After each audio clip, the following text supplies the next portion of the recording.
It's Michael Bapis. I'll get you first here as we go towards the closure, about 2 minutes or 3 minutes away or so. You say there's a lot of cautious optimism in markets.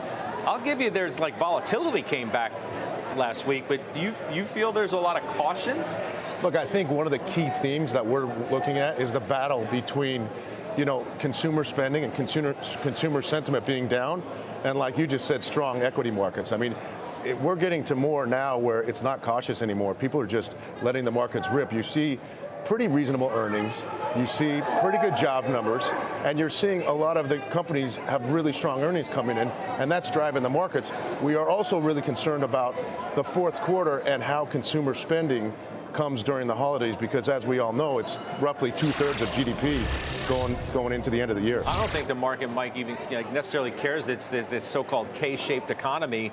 As long as the AI trade is intact, that's A, B, C, D, all the way up until K. Well, essentially, that creates the K-shaped economy, and the market reinforces it. So there's no doubt about it. It's sort of asset price levels, as well as the capex boom and corporate, prosperity, is enough for now. I think it's interesting. We've essentially in the S&P, in one big bite today, more or less taking care of last week's loss. We closed on the end of October, a week ago Friday, at 68.40. We're basically right back there. So it looks like just sort of a psychological wobble in the markets.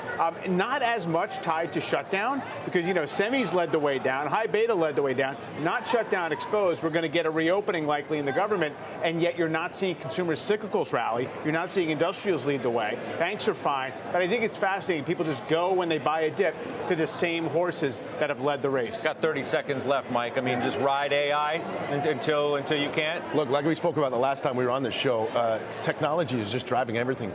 From the last 30 years, you're seeing a technological boom that just keeps changing and updating. And so at this point, ride the AI, because it's what's driving markets and it's driving everything about the consumer.